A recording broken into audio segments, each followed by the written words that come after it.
Hey guys, my name is AJ. Welcome back to AJ's Budgeting. On my channel, I strive to be as transparent as possible with my budget and my life circumstances without giving away too much information. But besides that, I do cash stuffing videos with me and my husband's budget.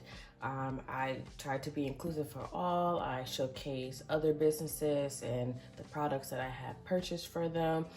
I also showcase my upcoming launches. There we go. I do have a launch coming up on July 1st, and it's going to be my shop anniversary, my 1-year shop. I'm going to be posting a video with those items soon.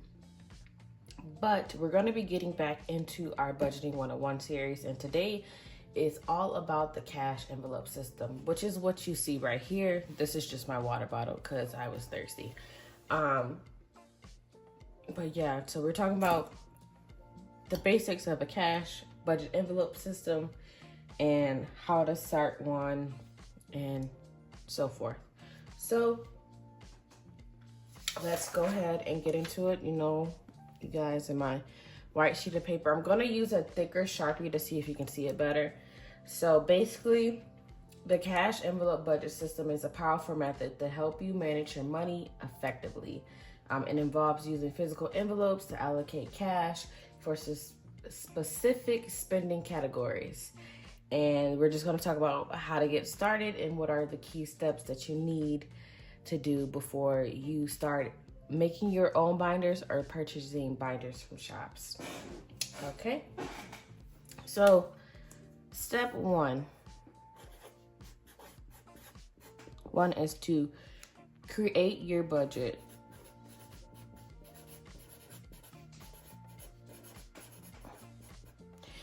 You cannot start a cash envelope system until you have created your budget. And that's only because you need to understand the basis of how much money you're getting per month, where's your money going, and what are some of the expenses that you can get rid of if your goal is to try to save and whatnot. So you need to create a budget. So just list out all your income sources and expenses. Step 2 is to identify your spending categories.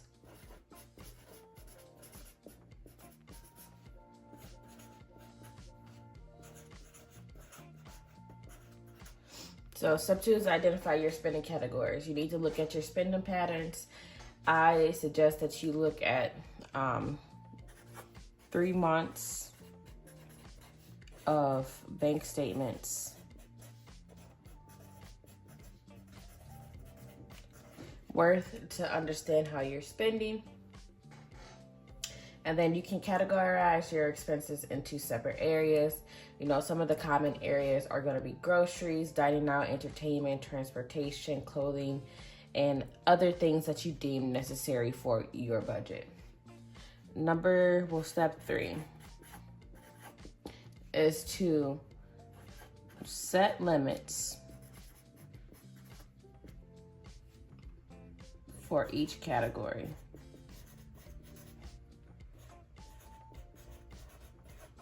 What does this mean? So per average, I'm gonna use how much I spend on gas. So per average a week for gas, I spend between $65 to $130.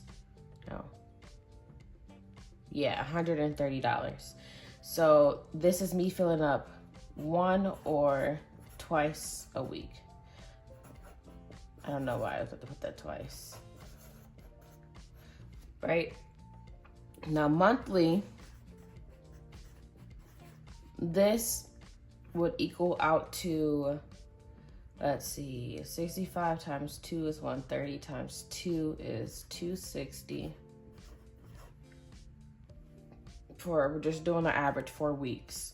So 260 to, so that's 260 plus another 260 is 540. No, 520. Because 6 times 2 is 12. So it'd be about $520 a month. So say for instance your gas envelope, you're not gonna put no more than $520 a month in there if that's what you choose to do. You can do the same for groceries. If you spend $100 weekly, you only need to stuff $400 monthly. And then step 4 is to obviously fill your envelopes with cash. So that means if you're going to have a limit on one of your categories, for instance, the next step for you is to prepare your physical envelopes for each category, label them accordingly, i.e. gas, entertainment, gas, etc. And then you're gonna withdraw your cash from the bank, and you're gonna allocate it towards each category on your spreadsheet, or however you do it. If you want to do it digitally, you want to write it out in a notebook, whatever floats your boat at this point. And then you're going to place your cash inside your corresponding envelopes.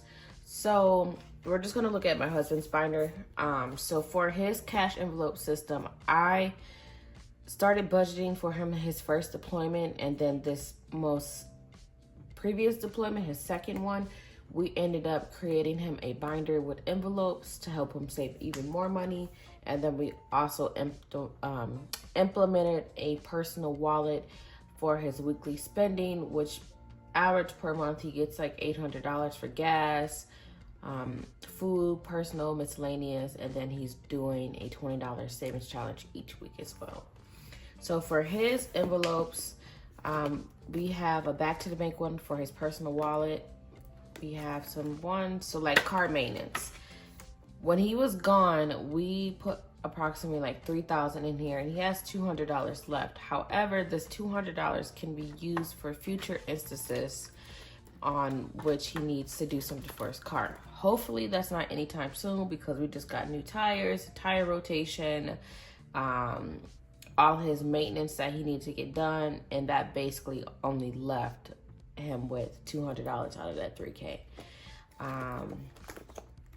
Let's see, what's another one that we can use for an example? His haircuts. So per military regulation, he has to get haircuts every 2 weeks, and out here in California, that's basically $50 with tip included. So he was saving for that as well, and you can see that he has enough for 2 haircuts, and he needs to start stuffing more so that way he can be ahead of it, and he can be proactive and not reactive. I can say that's probably the basis of the cash envelope system, especially when it comes to like sinking funds. You want to be proactive with, some expenses or stuff like that instead of reactive. And then another one that we have that I'm going to use an example as my month ahead binder. This is designed to get you a month ahead. So for me, I would need $36.47 to get a month ahead. This is including all of my bills, also including my annual bills as well, like my life insurance and stuff. So basically, you'll break it down into your envelope system, which is another example of a cash envelope system, but it's just designed for you to get a month ahead. What you would need to do is obviously divide each category like I've done, and what I'm doing is I'm just stuffing $5 a week. If you watched my most recent video when I was talking about I had to empty out my envelopes, it's because they almost stationed us in Japan, and you can't go to debt while you're in Japan, or not a lot of debt while you're in Japan, because it's not a guarantee that me as a civilian, I will be able to work. So I'm going to be very much moving faster with my debt payoff, because we don't never know what's going to happen with the next round of PCSing.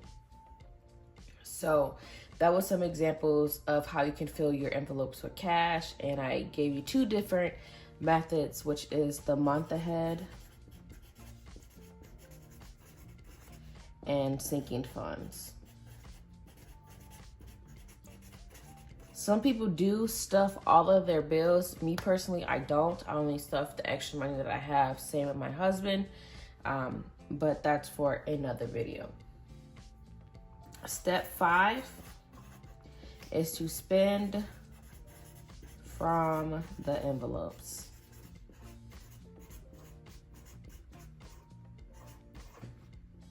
Make sure you guys can still see. Let me scoot this up some so that way you guys can still see what I'm writing. So obviously to spend for the envelopes. So you're setting money aside for, i.e. groceries, like my husband's haircuts, or, you know, car maintenance. So what that means is you can do one of two things. I'm gonna give you 2 examples. With my husband's car maintenance, we used our American Express card to pay for it so we can get the points and mileage and things like that. But then we went back into his envelope for his car maintenance and we took out that cash and deposited it in our bank and made that payment back to the American Express card. So that way we're not putting ourselves more into debt and we're using the sinking funds for the allocated purpose. Another way that you can do it, if you don't want to spend it on a credit card and then pay it back with the cash, you can, like his haircuts. When he needs to get a haircut, he just will pull it from his haircuts envelope, the cash, and that's what he would use. So it's just being intentional about why you're setting the cash in the envelopes in the first place. Is not for you to create a nest egg, especially for sinking funds. Is very different from an emergency fund. Sinking funds are meant to be spent. Emergency fund is meant to be saved for those emergency cases and not those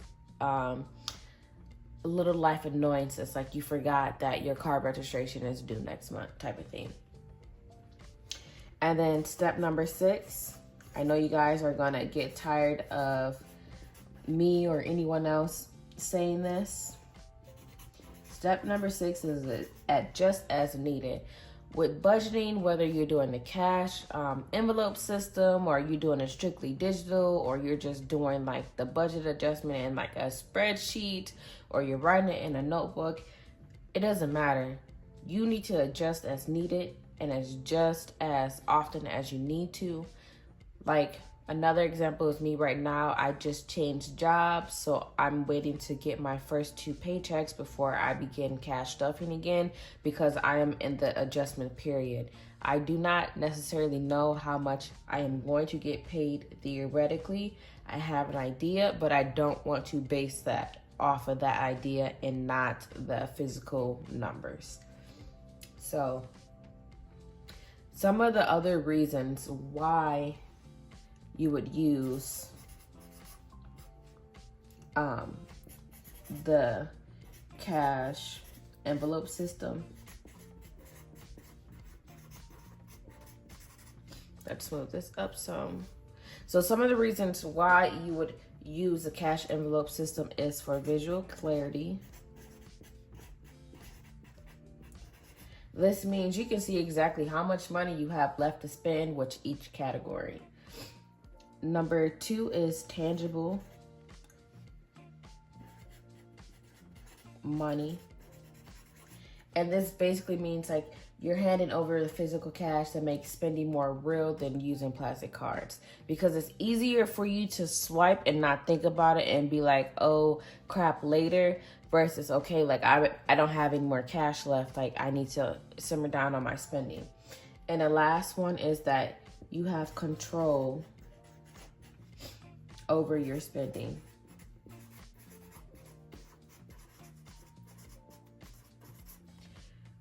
A lot of people in life want to be in control of all aspects, but theoretically that is not possible.